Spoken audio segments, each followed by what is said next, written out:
Mulhouse-Alsace Agglomération, commune de Staffelfelden, 3500 habitants.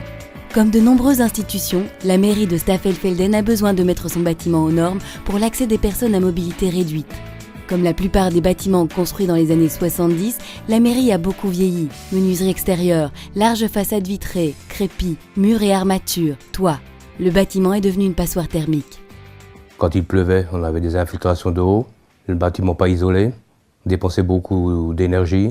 Il était important d'arrêter ce gouffre financier. Consommation énergétique trop importante, de l'inconfort pour le personnel et les usagers. Au-delà de mise aux normes d'accès des personnes à mobilité réduite, une réflexion sur la rénovation s'est donc imposée aux élus de Staffelfelden. Leur premier réflexe, rénover le bâtiment par quelques travaux ciblés. Cependant, le bâtiment ayant été construit entièrement avec les matériaux non isolants et non écologiques, cette approche s'avérait largement insuffisante. Pour ce bâtiment énergivore de classe D, de toute évidence, il fallait privilégier une approche globale de rénovation et viser la basse consommation. Solution : programme régional incitatif. La commune a répondu à un appel à projet chantier pilote du pôle de compétences BBC de Mulhouse-Alsace Agglomération. Avec l'aide des financements de la région Alsace, de Mulhouse-Alsace Agglomération, du Conseil général, du FEDER et de l'ADEME, la mairie de Staffelfelden commence un grand chantier de réhabilitation énergétique. Isolation extérieure des murs et des combles, travaux d'étanchéité à l'air, installation de fenêtres double vitrage performants, installation d'une ventilation double flux et enfin la mise aux normes accès des personnes à mobilité réduite. Objectif : réduire au maximum le coût énergétique du bâtiment et assurer un confort pour les usagers et le personnel. Tous ces partenaires qui sont associés justement par cette opération pilote nous a donné à réfléchir. Si déjà nous on veut que la population nous suive, il faut aussi que nous soyons exemplaires. Donc c'était aussi ça qui nous a interpellés, qui nous a emmenés à faire ce bâtiment à tel point. Parti de l'idée de quelques travaux ciblés, un projet ambitieux basé sur une approche globale de rénovation BBC est né. Grâce au réseau structuré et dynamique du pôle BBC, les élus de Staffelfelden ont eu la chance d'être accompagnés par des partenaires techniques et financiers à chaque étape du chantier.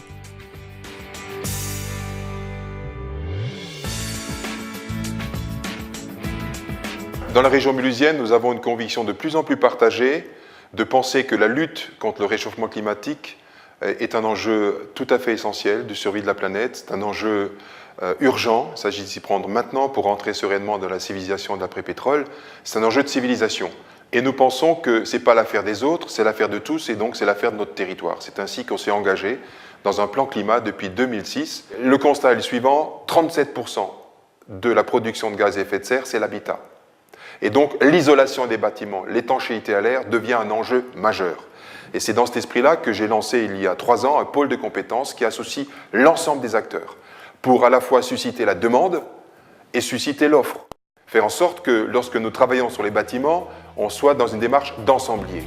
Le pôle de compétences BBC de Mulhouse-Alsace Agglomération rassemble des entreprises, des institutions, des centres de ressources et de recherche, des bailleurs, des financiers, des architectes, des énergéticiens et plus largement tout type d'acteurs de l'efficacité énergétique dans le bâtiment.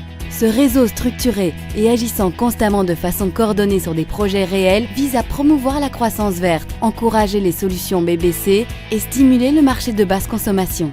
Très vite, tout le monde a compris sur notre territoire qu'il y avait là un enjeu environnemental, bien entendu, avec la basse consommation, mais également un enjeu économique.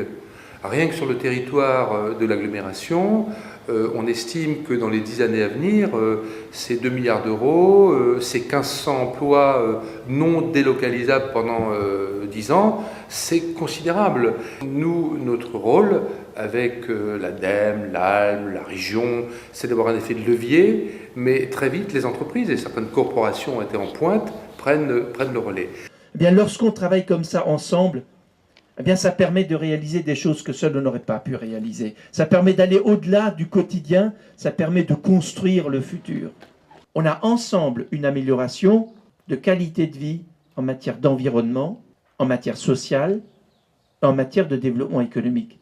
Un chantier BBC pilote pour M2A C'est avant tout une méthodologie rigoureuse. Il s'agit d'envisager le chantier de façon globale et de prendre en compte les aspects techniques, énergétiques, humains et financiers tout au long du projet. Pour cela, dès la phase de l'étude préliminaire, l'accompagnement de l'ALM, Agence locale de la maîtrise de l'énergie de l'agglomération mulhousienne, a été essentiel. Cet organisme conseille et accompagne la maîtrise d'ouvrage dans ses projets de rénovation. Nous sommes là pour accompagner, nous sommes là avant, c'est-à-dire tout simplement pour évaluer et mettre en œuvre les solutions et vérifier leur validité. Nous sommes là pendant la phase de travaux pour effectivement vérifier si les prescriptions que nous avons demandées sont mises en œuvre correctement. Et nous sommes là après pour effectivement aussi apprendre aux nouveaux utilisateurs de ce bâtiment la façon dont il faut l'utiliser à bon escient et pour y vivre de la façon la plus confortable possible. La méthodologie de l'ALM, son accompagnement, ainsi que le réseau d'entreprises et d'experts du pôle BBC sont une garantie de succès pour cette opération pilote. Le choix de l'architecte et des entreprises intervenant sur le chantier n'est pas le fruit du hasard. Le choix de l'entreprise, effectivement, est très important, notamment au niveau de l'appel d'offres.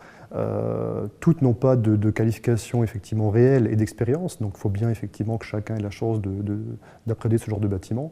Par contre, la qualification est vraiment le chemin le plus sûr vers le succès des bâtiments de ce type-là. Nous sommes présents dans le pôle de compétences basse consommation de la M2A. On fait notre métier de conseil, d'approche, on dévoile les expériences que l'on a. On a des experts qui peuvent intervenir si nécessaire sur différentes formes d'énergie, sur différentes formes d'approche de bâti. Et on leur dit spécifiquement, attention, toujours regarder pour faire des études complètes, comparatives. Mais au-delà des aspects techniques, pour les élus de Staffelfelden, agir ensemble avec sa population est primordial. C'est aussi ça le but de cette opération de rénovation BBC, rappeler à tout le monde que chacun peut agir à son échelle. Une exposition présentant les actions de la commune dans le domaine du développement durable et de l'environnement a été créée pour sensibiliser les habitants sur ces changements et les inciter à adopter des gestes quotidiens respectueux de la planète. Cette exposition est également l'occasion de présenter aux habitants le fruit des réflexions sur la rénovation de la mairie. Il a également été important de préserver la continuité du service public de la mairie pendant toute la durée du chantier. Pour cela, il a été décidé de mener des travaux en 2 phases, en conservant une partie du bâtiment pour le fonctionnement de la mairie. L'intérêt de ce bâtiment, c'est qu'on a une salle polyvalente dans laquelle tout le monde peut déménager pendant la durée des travaux et ensuite un retour dans les bureaux après que la première phase de travaux soit réalisée. Ça va ressembler à un plateau espace ouvert. Donc c'est vrai que c'est une nouvelle façon pour nous de travailler. Moi, j'espère vraiment que ça va pouvoir créer des nouveaux liens et une efficacité de travail renforcée. Le personnel de la mairie est partie prenante du projet, car la rénovation, c'est aussi l'amélioration de ses conditions de travail. Depuis le début, le personnel a participé au groupe de réflexion. La clé du succès, c'est donc l'appropriation par le personnel de ce projet, et puis l'écoute et la prise en compte de leurs besoins légitimes pour l'exercice de leurs fonctions. Chaque étape et chaque aspect ont été mesurés, réfléchis et planifiés. Après 6 mois d'études et de préparation, le chantier pilote commence et durera 1 an. Avant le démarrage du chantier, une étape essentielle, le test d'étanchéité à l'air du bâtiment, qui va permettre de repérer les fuites d'air entraînant des déperditions d'énergie pour les supprimer et obtenir l'économie d'énergie recherchée. Sur les chantiers de rénovation BBC, on mesure la perméabilité à l'air de l'enveloppe du bâtiment et des réseaux électriques et sanitaires. Pour cela, l'espace intérieur est mis sous pression à l'aide des ventilateurs. On injecte de la fumée au niveau des jonctions entre les murs, le sol, le plafond, les fenêtres et les portes. Le résultat parle de lui-même.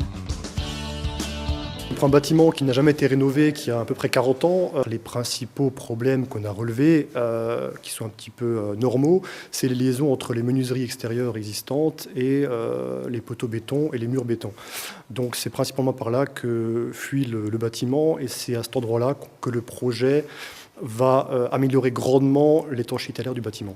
La perméabilité à l'air est devenue aujourd'hui un des enjeux majeurs de l'évolution des bâtiments vers la basse consommation énergétique, puisque les excès de perméabilité peuvent représenter entre 20 et 40% de déperdition énergétique, donc de coûts pour les occupants. Pour renforcer et respecter l'étanchéité à l'air, un travail coordonné des différents corps de métier est indispensable. Chacun doit respecter le travail du précédent pour ne pas abîmer l'enveloppe du bâtiment. Pour ce chantier pilote, une réunion de sensibilisation de l'ensemble des équipes intervenant sur le site a été organisée sur une base de l'expérience acquise des chantiers pilotes depuis 2005. Il faut effectivement bien montrer les objectifs, montrer comment faire avant le chantier. Ce n'est pas sur chantier qu'on résout les problèmes, c'est vraiment avant. Donc ça, c'était important. Après le test du démarrage du chantier, plusieurs tests seront effectués pendant les travaux. L'Agence locale de la maîtrise de l'énergie assurera de son côté le suivi scrupuleux de ces données. De plus, pour capitaliser les expériences de différents projets, elle suivra les consommations effectives du bâtiment pendant quelques années encore après la fin du chantier.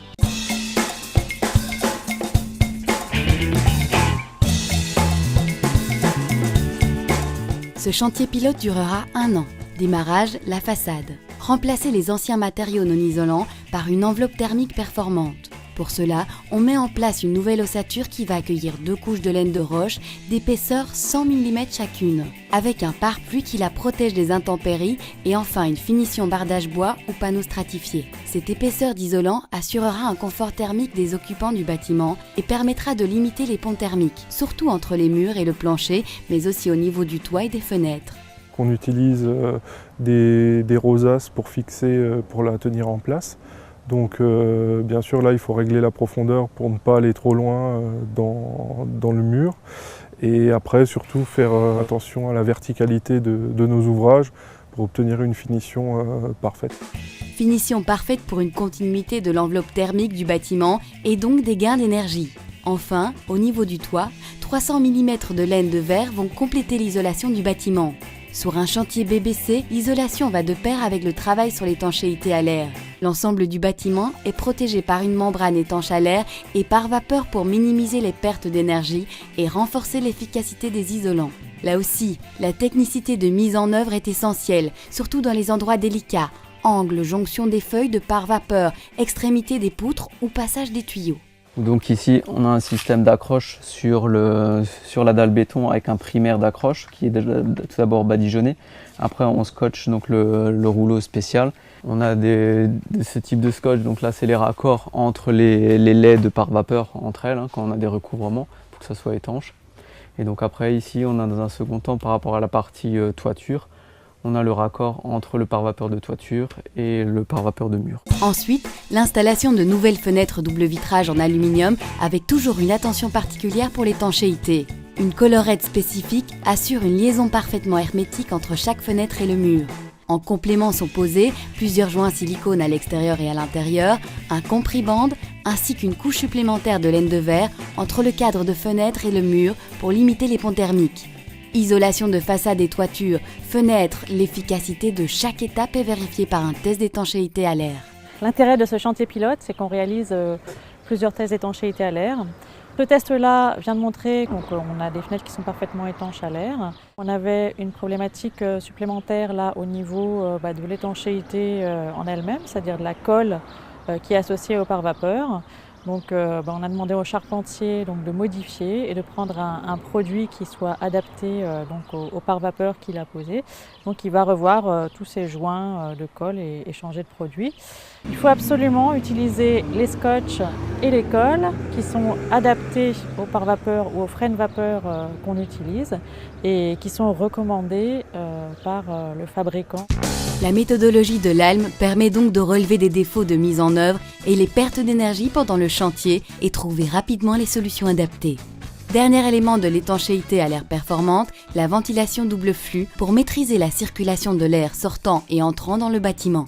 L'installation choisie va permettre de récupérer des calories de l'air vicié pour réchauffer l'air entrant de l'extérieur. Mais en plus, grâce au filtrage d'air, cette ventilation double flux apporte un confort supplémentaire au personnel.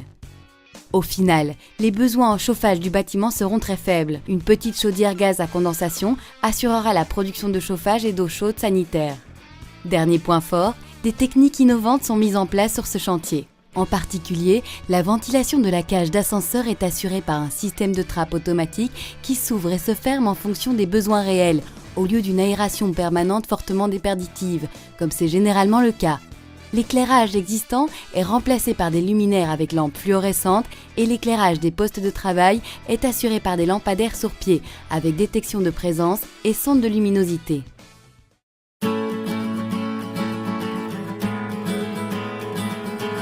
Après 1 an de travaux, le chantier est terminé. La mairie a maintenant un nouveau visage, plus rien à voir avec l'ancienne façade. Très content d'avoir eu de nouvelles fenêtres, une super bonne isolation. Ça, c'était le calvaire auparavant. On avait très très froid en hiver, on sentait trop les courants d'air. Maintenant, c'est formidable. Vient enfin le jour du test d'étanchéité finale, qui doit démontrer si l'objectif de performance recherché est atteint. Grâce à la rigueur des travaux et au test intermédiaire, il n'y a pas de surprise. Le bâtiment est parfaitement étanche. La réussite est flagrante, pas un filet de fumée sortant des murs ou fenêtres. On sait que sur l'étanchéité à l'air, on est largement performant, on est même meilleur que les objectifs qu'on s'était fixés. On a également passé le bâtiment à la caméra infrarouge avant et après travaux. Il n'y avait pas de défaut majeur, en tout cas visible, dans l'isolation du bâtiment. Oui, aujourd'hui, c'est effectivement un vrai succès, un franc succès. Globalement, au final, le résultat est très satisfaisant. Le bâtiment fonctionne très bien, l'enveloppe thermique est vraiment quasiment parfaite. Le résultat final est très concluant. Je peux dire au jour d'aujourd'hui, le personnel est très satisfait. D'ores et déjà, on peut dire qu'il y aura un gain, une économie au niveau des ressources énergétiques. Donc il faudra bien attendre une année pour effectivement tirer les vraies conclusions financières. Pour arriver à ce résultat, la coordination constante de l'ensemble des corps de métiers intervenant sur le chantier a été indispensable. Les travaux terminés, c'est l'utilisation du bâtiment qui entre en jeu. Chaque salarié, dans ses usages quotidiens, va influencer les consommations énergétiques de la mairie.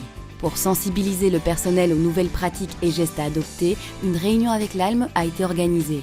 La méthodologie de l'ALM prévoit le suivi et la sensibilisation des usagers, ainsi que l'analyse des consommations énergétiques du bâtiment pendant 2 ans. Pour cela, des compteurs et des sondes sont posés et des témoignages du personnel seront recueillis. Ce suivi permettra d'améliorer l'usage du bâtiment et servira de retour d'expérience pour les chantiers futurs. Enfin, pour le confort des usagers, un point d'attention particulier dans cette mairie rénovée, la qualité de l'air intérieur. Des relevés spécifiques seront effectués régulièrement par les laboratoires de l'ASPA. Cet organisme assure la surveillance de la qualité de l'air dans les principales agglomérations alsaciennes et garantit la conformité avec les dernières normes européennes. La mairie de Staffelfelden est devenue un lieu de travail confortable et agréable pour son personnel et une fierté pour les habitants de Staffelfelden. Complètement un exemple, et oui, et j'espère que cet exemple sera même suivi. C'est quelque chose qu'il faut faire absolument. Pour nos enfants et nos petits-enfants par la suite, oui, c'est capital, je dirais. Finalement, que retenir de ce chantier pilote ? Plusieurs facteurs sont à la base de la réussite d'une rénovation BBC. Une commande claire, avec des objectifs qualitatifs et quantitatifs précis et chiffrés. Un budget adapté et des partenariats renforcés. Le choix de la maîtrise d'œuvre et des entreprises, expérimentées et motivées. Une pédagogie de chantier pour que tous s'approprient le projet. Une qualité de mise en œuvre irréprochable et coordination de chantier renforcée. Le suivi des performances à chacune des étapes, conception, réalisation et exploitation. Des contrôles en cours et en fin de chantier. Enfin, une bonne prise en main par les utilisateurs. Un chantier pilote réussi encourage le lancement de nouvelles rénovations BBC. Fortes de cette expérience, les entreprises, les collectivités et les habitants peuvent ensemble construire un avenir plus écologique.